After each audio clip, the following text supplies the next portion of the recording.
This is Tom Fox. I'm the Compliance Evangelist, and I'd like to welcome you to episode 136 of This Week in FCPA for the week ending January 4th, 2019. We are the Sugar Bowl Champs edition. The Texas Longhorns won the Sugar Bowl, and I'm still celebrating. Well, I come down to earth for the Cowboy game and the Texans, who are both playing Saturday in the first round of the NFL playoffs. Before we get to this week's stories, a message from our sponsor, Affiliated Monitors. Founded in 2004, Affiliated Monitors provides professional independent integrity monitoring and ethics and compliance assessments nationally and internationally and across almost all industries. With its knowledge of effective ethics and compliance programs and cultures, Affiliated Monitors is respected for its work as the corporate monitor on matters ranging from multinational corporations to small and mid-sized companies and even individuals. Having served in over 700 monitorships, no one has more experience as an independent monitor than the team at Affiliated Monitors. For more information on how an independent monitor can help improve your company's ethics and compliance program, visit our sponsor, Affiliated Monitors, at www.affiliatedmonitors.com. Some of the stories Jay and I investigate this week are the New York Times front page story about McKinsey and potential bribery allegations. We take a look at the largest corruption scandal in 2019 to date, where Credit Suisse bankers, a Lebanese businessman, and a former finance minister for Mozambique are all charged in a massive $2 billion bribery and corruption scandal. We consider what compliance professionals should be alert for in 2019. The Wells Fargo $575 million fine and penalty to state regulators paid out last month. Consider a quick wrap-up of the FCPA enforcement actions from 2018 in the FCPA blog. The Colombian anti-corruption chief was sentenced to 4 years in prison for, wait for it, engaging in bribery and corruption. Sloan Kettering faces a massive conflict of interest scandal. Where is blockchain and compliance going? We consider two lawyers from Miller and Chevalier's 3 predictions on the 2019 FCPA year. We discuss the 5-part podcast series on leadership I did this week, featuring the book by General Stanley McChrystal and 2 others, Leaders, Myth, and Reality. And finally, I announced my first 2019 Compliance Masterclass. I know you'll enjoy this week's episode. This Week in FCPA is a part of the Compliance Podcast Network. Hello, everyone. This is Tom Fox, the Compliance Evangelist, back again with Mr. Monitors himself, Jay Rosen, for the first This Week in FCPA for 2019, the We Are the Sugar Bowl Champs edition.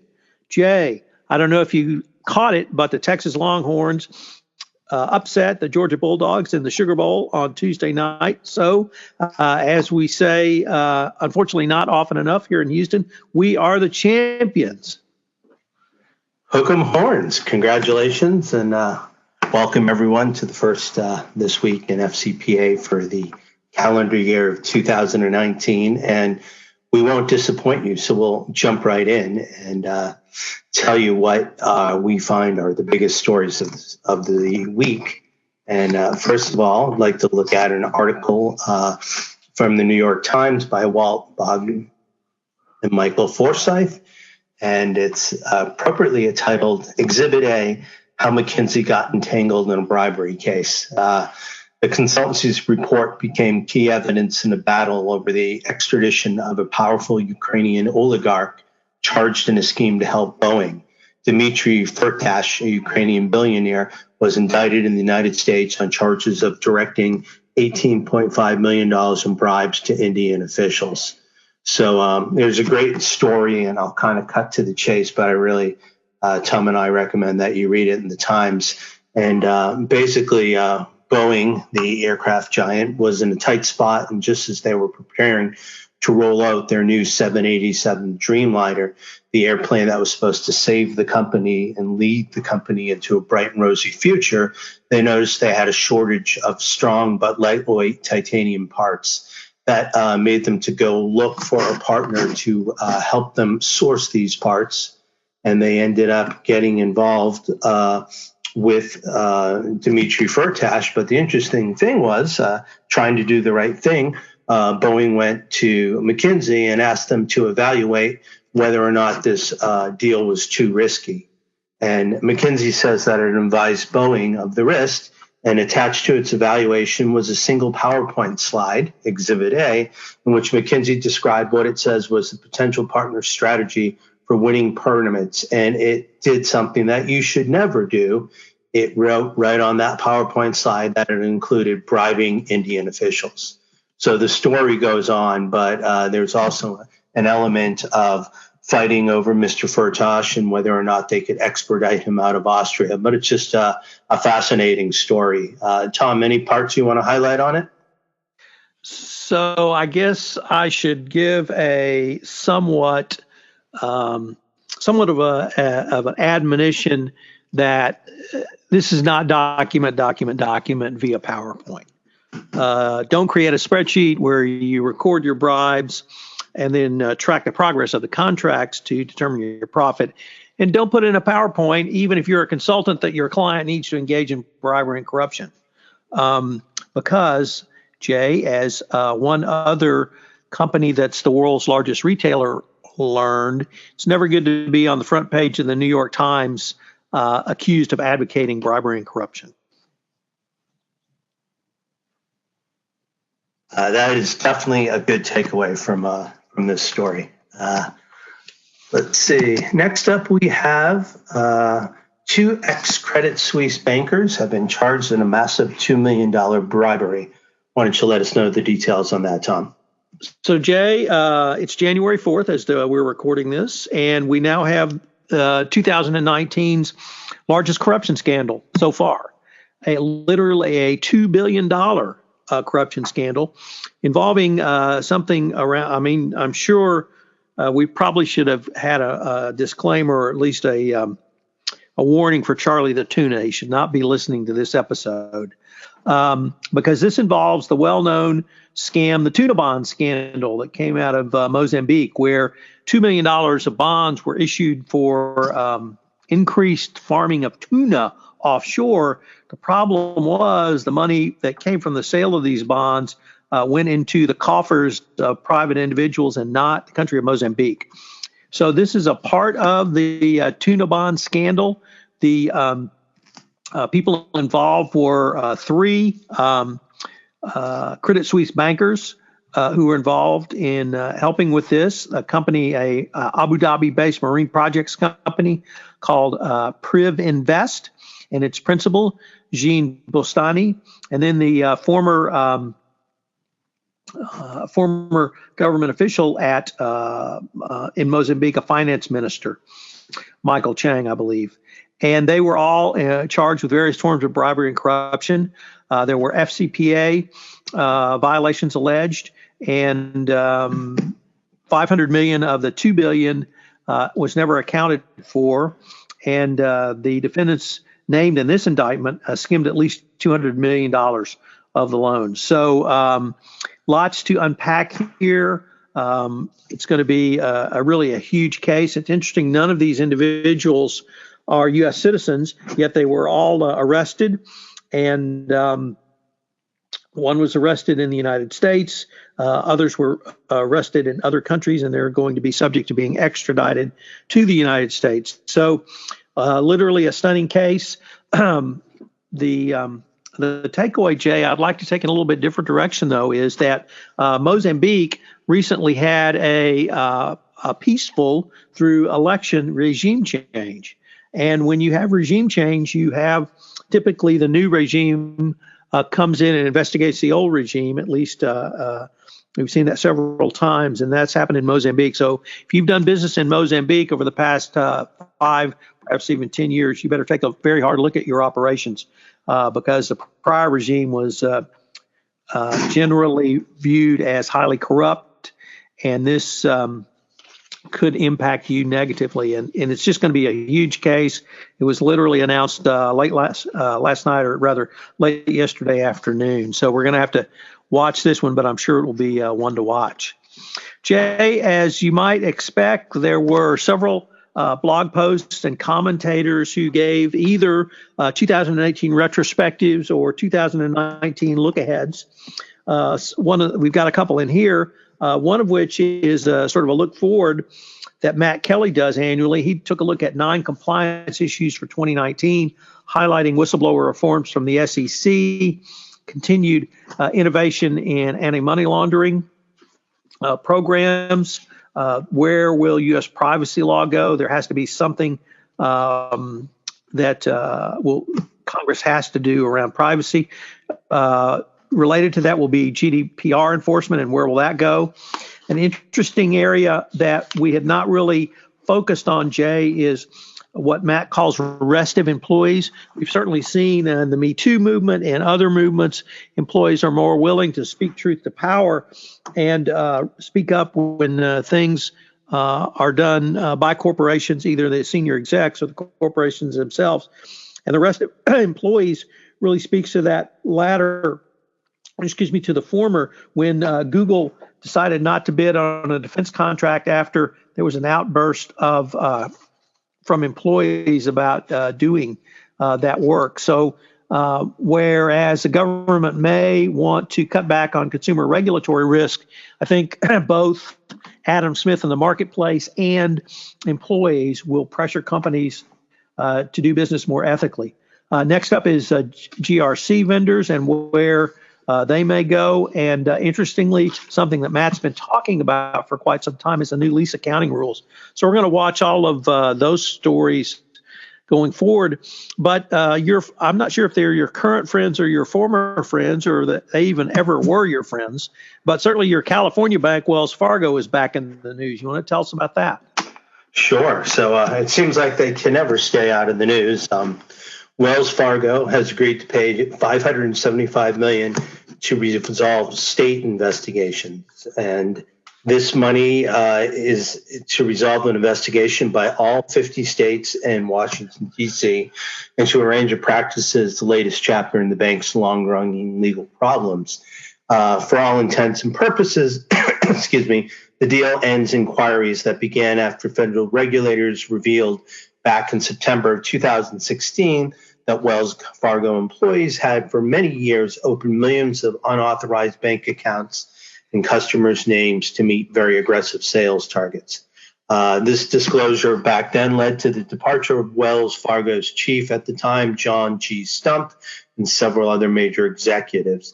Wells Fargo had done a mea culpa, admitted its missteps, and paid fines of $185 million, but accusations of bad behavior kept multiplying on the bank. The agreement on Friday followed a $65 million settlement between the state of New York and Wells Fargo, and our Attorney General in California, Javier Becerra, said that California will get almost $149 million under the settlement. So when we talk about reputational risk, they're like the poster child, and unfortunately, like Pigpen and the Peanuts cartoon, they can just not stay away from bribery, conflict of interest, and other matters. So I don't know if we are done with Wells Fargo, but they decided to visit us on the 4th day of 2019. Next up, Dick Tassin always does one of his chock full of information year in review. There's a lot to digest, but Tom, why don't you give us some of the highlights, please? So Dick Tassin over at the FCPA blog puts out one of the first annual updates. Several firms and other commentators put them out, but Dick really got his up first on January 2nd. Took a look at the entire enforcement of the FCPA in 2018. It's a great resource. He gives some numbers, comparison numbers. He goes through the enforcement actions themselves with a little bit of detail. He talks about who was sentenced, who was convicted, who gave a guilty plea, who had a sentence affirmed, who was indicted, who was charged, who got declinations. It's a great resource. We link to it in the show notes, and I certainly commend it to you if you want a quick review of what happened in 2018 from the FCPA world. Jay, you want to tell us about the Colombian anti-corruption chief and why we're talking about him here on the first week of January? Absolutely. Let's see. The former Colombian National Director of Anti-Corruption was sentenced Wednesday to 4 years in prison after a DEA sting in Miami, because that's always a great place to have a DEA sting with Crockett and Tubbs, caught him soliciting a $132,000 bribe to undermine an investigation into local politicians. Luis Gustavo Moreno Rivera, 37, pleaded guilty in August to charges that he conspired to launder money in order to promote foreign bribery. His co-conspirator was Leonardo Pinella Gomez, 34, a Colombian lawyer who also pleaded guilty last year. Moreno and Pinella were arrested in Colombia in 2017 on an Interpol red notice and extradited to the U.S. last May. The DOJ said that Moreno and Pinella solicited a bribe from the former Colombia governor Alejandro Leon Muscas to Cordoba, a cooperating witness through the DEA. As prosecutors said, Moreno agreed to take $132,000 in cash from Lyons. In return, Moreno promised to discredit the witness in the case against Lyons before the U.S. IRS. The DOJ said $100 bills from some of the money Lyons paid to Moreno and Pinella at a Miami-Dade shopping mall were found on Moreno and his family when they boarded a flight from Miami back to Bogota. So these things get more and more dramatic, and the amount of money is almost negligible here, but it's still the kind of stupidity and how people think they can outwit a scam. Jay, I might even suggest that if you're the head of an anti-corruption commission or for an entire country, the one thing you should not engage in is bribery and corruption. A bit of irony there, even for a recovering screenwriter. Yeah. So now there's always conflict of interest that can happen when you work at a hospital and you also develop drugs with some of the major pharmaceutical companies globally, Proactiva and New York Times. Take a look at what's happening at the Sloan Kettering Cancer Hospital in New York. What's the story there, Tom? So in a really just a stunning and great reporting job by ProPublica and the Times, they had an article on Monday of this week which talked about the culture at Sloan Kettering and really the turmoil it's created because the company's top medical officers and other leaders have cultivated lucrative relationships with for-profit companies. Sloan Kettering, of course, is one of the country's leading nonprofits around cancer research, and you literally had the top people at Sloan Kettering sitting on the boards of pharmaceutical companies. The chief executive, Craig Thompson, was on the board, and then another doctor, also top doctor at the hospital, been on the board of Merck, Novartis, and other prominent for-profit entities. These were not disclosed, and numerous academic papers were authored by members of Sloan Kettering without these disclosures being put forth. And it's really created a lot of turmoil at the hospital. They quoted a meeting which was held in October where the doctors who work at Sloan Kettering were deeply angered by these revelations, and that the corporatization of the institution has really concerned many of the doctors there. They feel it's antithetical to the mission of Sloan Kettering, and that there's a direct conflicts of interest because, Jay, of course, when you're on the board of a public company, you're legally charged with making money for shareholders, and that's not the purpose and mission of Sloan Kettering. And having these top management officials on these boards clearly has created a conflict of interest. And it went even farther. One of the doctors quoted in the article said that it's not that they didn't disclose, it's they didn't even realize it was a conflict. So pretty basic conflict of interest problems. Sloan Kettering has promised to do root cause analysis of this egregious conflict of interest, as one physician put it, but it's yet to happen. It's unclear.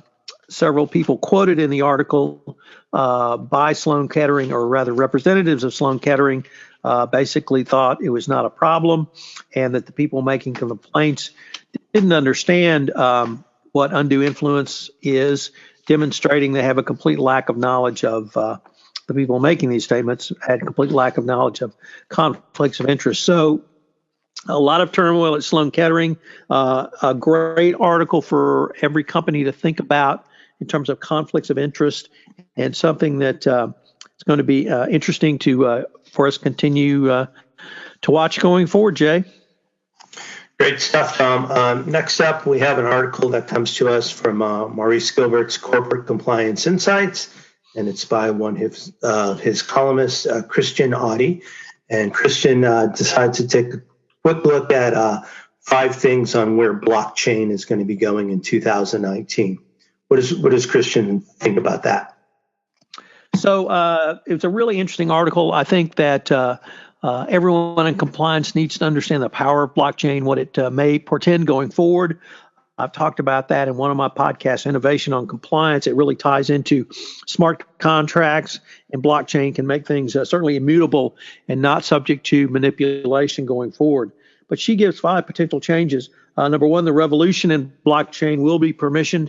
That this means that the backbone protocol link will be in place, and participants will be allowed to see it. This leads to number 2, that audits will get easier. So from a compliance perspective, perhaps the most exciting thing is the ability to see the entire provenance of a particular good. In our world, Jay, that would be a contract, and the relationships between parties, i.e. third parties. Next, that the revolution in blockchain will be not only televised, but it will be open sourced. And I take that from the Prince song, that the revolution will be televised, but it will be open sourced. And this, I think, will also help, certainly in transparency. She believes there will be significant regulatory events because the SEC is going to have to weigh in at some point, not necessarily on Bitcoin, although tangentially on Bitcoin, but on blockchain ventures, and to see how states regulate this in the lack of SEC, in the face of the lack of the SEC really doing anything. And finally, compliance professionals will show value in the early case use. I've seen the value, as I mentioned, in 2 areas. One in contracts, where you have compliance terms and conditions, but the second in your relationships with third parties, because it will have all of your due diligence, and it will give you an automated way to have an immutable evidence that you've engaged in a robust, or perhaps a lack of robust due diligence and management of a contractual relationship with a third party going forward. So this, Jay, continues the innovation and compliance that you and I have touched on, and I have a separate podcast on. And I think this will be one of the ways that compliance practitioners can bring not only a greater efficiency, but greater value and greater profitability to a company going forward. Jay, we end with another 3 sets of, or rather another look forward. And I was really interested that Miller and Chevalier's James Tillen and Ann Sullivan made 3 predictions for the 2019 FCPA year. You want to tell us about those? Yeah, it's Ann Sullivan, actually. I know you know that. One of the things that they've said is, in light of all the enforcement actions, multiple policy changes, and coordination with several enforcement agencies outside the U.S., 2008 was a significant year for U.S. foreign corrupt practices enforcement. The first prediction they make is that the DOJ will not make any major policy announcements 2019, and this has been reflected by all the clarification and transparency that has come out of the DOJ this year, starting in November 2017 with the revised FCPA corporate enforcement policy, followed in May 2018 by the policy on coordination of corporation resolution penalties. That's what is commonly referred to as the no piling on policy. last October, Assistant Attorney General Brian Benskowski issued a memorandum which basically officially memorialized many of the things that have happened in terms of the selection of monitors in criminal matters. And basically, they feel that with all these things having been revised, also basically the spirit of the Yates memo saying that people need to provide substantial information, but not all on individuals who are involved. So all that taken together, they feel that next year, or this year rather, 2019, will be filled with actually executing these policies and see how they stand up. The second point that they make is that the DOJ and the SEC will continue to wrap up long-running investigations. Part of that reasoning is they looked at this year's settlements on Societe Generale, which was initially disclosed in 2011, Dun & Bradstreet, which was initially disclosed in 2012, and Panasonic Corporation and Petrobras, Panasonic in 2013, Petrobras in 2014. From 2013 to 15, the average investigation length was just over 4 years. In 2018, it was around 3. We are also hoping to see some long-running cases settle. Walmart set aside a reserve of $283 million. They did this in November 2017. Fresenius received $245 million in February 2018 and increased that amount that they set aside to $330, and MTS set aside $840 million. So the third prediction is that investigations in Latin America will continue to lead to U.S. actions, and this is in light of Operation Car Wash, and they're also talking about the recently, what's it called? It's the notebook corruption scandal that's in Argentina. So as global markets become more interconnected and complex, no one country or agency can effectively fight bribery and corruption by itself. The enforcement division's fight against corruption is much more effective when our international colleagues join the shared commitment to eradicating corruption and bribery. So I think the predictions are very solid. They go on to echo a lot of things that we've seen in the past year, 2018. And once you get a chance to really kind of dig in and unpack a lot of these year-end things, you'll see that, the worry, the nervous Nellies from 2 years ago that thought the Trump administration was going to come in and say, we are closed for business when it comes to FCPA and anti-corruption initiatives were definitely chicken littles. And in the first 4 days of this year, we still see that the anti-corruption movement is moving forward. So all in all, a very interesting first 4 days of the new year, Jay. A lot happened, and frankly, can't wait to see where it may be going. Jay, I don't know if you were able to catch it, but I did a 5-part podcast series this week on leadership based upon the book by General Stanley McChrystal and 2 other co-authors, Leaders, Myth, and Reality. And so I had Part 1 was the founders, Walt Disney and Coco Chanel. Part 2 was the geniuses, Leonard Bernstein and Albert Einstein. Part 3, the heroes, Jing He and Harriet Tubman. Part 4, the power brokers, Boss Tweed and Margaret Thatcher. Part 5, the reformers, Martin Luther and Martin Luther King Jr. In this book, the authors used the Plutarch Lives format to look at or compare and contrast 2 leaders or 2 great individuals and their leadership skills. And I try to distill those down for not only the business leader, but the compliance practitioner as well. So it's out on multiple platforms. I'm very thrilled to announce, Jay, that I'm going to be on Spotify, hopefully by next week. So you can download me, and no doubt my now 22-year-old daughter will continue to think I'm cool because, hey, I got my own Spotify show now. So anyway, next week I have another week-long podcast series, this time with our good friend Amy Bernard Bond, where we take a look at the top 5 corporate scandals from 2018 from the board of directors perspective. So hope you'll join me in that exploration. Next week will be my 5-part podcast format, 10 minutes each with a short write-up for each podcast. They release each day on my site, the FCPA Compliance Report and JD Supra. They are available on iTunes and YouTube starting on Monday, January 7th. And Masterclass in San Fran, did we cover that? We have not. So I'm also pleased to announce my first 2019 Masterclass, hosted by Baker Tilly and our good friend Jonathan Marks, be in San Francisco. I've got links in the show notes to it. If you need more information, you can certainly email me or contact me about it. It is our first time in San Francisco, so I'm looking forward to that. And that's what I have on the go. Anything from your end, Jay?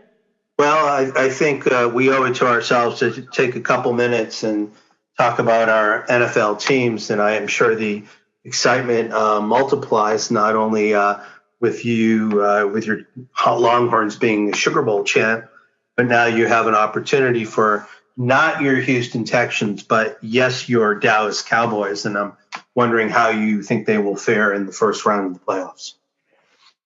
Well, as everyone will recall, in the Tony Romo Bowl, the last time the Cowboys and the Seahawks played, Tony Romo fumbled a snap for a field goal, and at the last play of the game, and the Cowboys lost. So hopefully we will do a little bit better than that. And the Texans, well, I won't say they backed into the playoffs. They were 0-3 and then went on a 9-0 run and then stumbled in at 2-2 to win their division. They're playing the Indianapolis Colts, who they beat once this year before Andrew Luck really came back full speed. So it's going to be very interesting. But frankly, Jay, I guess it's never happened that the Cowboys and Texans both played in a playoff game on the same days. So I'm bunkered in front of the television on Saturday. Mrs. Compliance Evangelist has not adopted the enthusiastic tone that I've noted in this podcast. So it's unclear how much bunkering she will do in front of the television. Nevertheless, I've got summer sausage, some jalapeno cheese, lots of Diet Coke. I may have a hot chocolate or two, and I'm going to watch some good old pro football. How about your Patriots? Well, I think my Patriots are not your father's Patriots. They're always a team that is very chameleon-like, and they play a brand of football that dictates to try to neutralize their opponent's weaknesses. For the winter, the team usually becomes a running team, and with Brady not really being on the same page with many of his receivers, and whether or not you want to take last week's shellacking of the New York Jets, it was the New York Jets, so I really can't put much faith in that. New England did secure themselves a first-round bye, and every time they've gone on to the Super Bowl, they've done that. So they were very fortunate to get the bye because at one point the Texans were in the lead. I think I can see them going to the conference championships, but I'm not sure if they're going to have enough gas to get them all the way to the Super Bowl. But I don't have any horses in the hats in the ring this weekend, so I will be celebrating the end of the new year and be looking forward to next week when we will take a look at everything that's happened in the last 7 days and take a look at the division championships. So on behalf of Tom Fox, the Compliance Evangelist, and myself, Jay Rosen, Mr. Monitor, would like to thank you for joining us for this week in FCPA, episode 136 for the week ending January 4th, 2019, the We Are the Sugar Bowl Champions edition. Thanks for listening and have a wonderful week. Hello, everyone. This is Tom Fox again. I'd like to thank you for listening to this episode of This Week in FCPA for the first week of 2019. If you have any questions, you can email Jay at jrosen@affiliatedmonitors.com. You can email me at tfox@tfoxlaw.com. I hope you'll join Jay and I next week where we take a look at next week's top stories in the FCPA compliance and ethics. This Week in FCPA is a part of the Compliance Podcast Network.